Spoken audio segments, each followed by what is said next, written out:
Hello my cute army, কেমন আছো সবাই? আশা করি সবাই ভালো আছো আর আমিও অনেক ভালো আছি।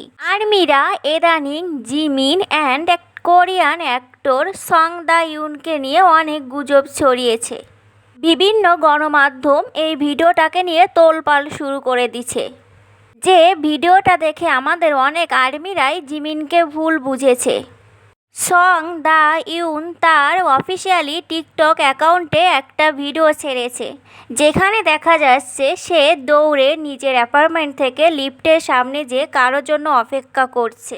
তখন দেখা যায় লিফটের দরজা খুলে আমাদের জিমিনকে দেখা যায় এবং তাদের ভিতর কিছু কথাবার্তা হয়। জিমিন বলে, ও তুমি তো আমাকে ভয় পাইয়ে দিয়েছো, তুমি কি আগে থেকেই জানতে যে আমি এখানে আসবো? সং দা ইউন ভিডিওটি আপলোড দেওয়ার 4-5 মিনিট পরেই ভিডিওটি ডিলিট করে দেয় এবং সে ভিডিওতে বলে জিমিন তার নাকি বয়ফ্রেন্ড, এবং ভিডিওটি ডিলিট করে দেওয়ার পর সে পোস্টের মাধ্যমে জানিয়েছে না, জিমিন তার বয়ফ্রেন্ড না। আর আরও জানা গেছে এই ভিডিওটি নাকি এখনকার না, এটা অনেক বছর আগের ভিডিও। এবার হলো ভিডিওতে আসল টুইস্ট।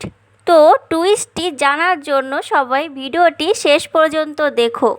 প্রমাণে জানা গেছে যে সং দা ইউনের একজন প্রেমিক আছে জিমিন, এবং তাকে নিয়ে যে গুজবটা ছড়ানো হয়েছিল সে ছবিগুলো সে ব্যবহার করছিল, সেটা বহুকার বছর আগের ছবি।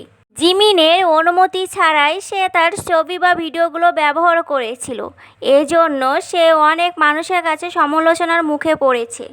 কে মিডিয়া জানিয়েছে সং দা ইউনের এই সমস্ত কর্মকাণ্ডের জন্য তার বিনোদন জগৎ থেকে বহিষ্কার করা হবে এবং তার নামে সম্ভাব্য মামলা চলছে। কোম্পানিটি জানিয়েছে তারা আমাদের জিমিনকে রক্ষা করবে। তো আর্মিরা এই সমস্ত নিয়ে মন খারাপ করো না, এটা নিতান্ত একটা গুজব, আমাদের বিভ্রান্ত করার জন্য ছড়ানো হয়েছে, এই ছাড়া আর কিছু না। আর সবথেকে বড় কথা হলো আমাদের আইডলদের উপর বিশ্বাস রাখা উচিত, কারণ যদি কখনো কোনো কিছু হয় তারা নিজের মুখে আমাদের না বলা পর্যন্ত তাদের উপর বিশ্বাস বা ভরসা রাখা উচিত। যেহেতু তারা এখন প্রাপ্তবয়স্ক, তাদেরও একটা নিজস্ব জীবন আছে, তারা তাদের নিজস্ব পছন্দ অনুযায়ী জীবনসঙ্গী নির্বাচন করতে পারে। তো যতক্ষণ না পর্যন্ত তারা নিজের মুখে কিছু বলবে ততক্ষণ আমাদের তাদের উপর ভরসা রাখা উচিত, গুজবে কান না দিয়ে। আর্মিরা আজকের ভিডিওটি কেমন লাগলো? যদি ভিডিওটি ভালো লাগে তাহলে like, comment, share and copy link করে দিবে। আর কিছু সমস্যার কারণে আমার আগের ভিডিওটা ডিলিট করতে হয়েছে। আশা করি এই ভিডিওটা তোমরা সম্পূর্ণ দেখবে এবং চ্যানেলে নতুন হলে চ্যানেলটি সাবস্ক্রাইব করে দেবে।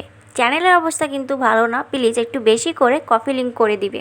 Thanks for watching my video. দেখা হবে পরবর্তী কোনো ভিডিওতে, ততক্ষণ সবাই ভালো থেকো। টাটা, বাই বাই সবাইকে। আর হ্যাঁ, like, comment, share and copy link করতে কিন্তু ভুলবে না, আর সাবস্ক্রাইব তো অবশ্যই করতে হবে।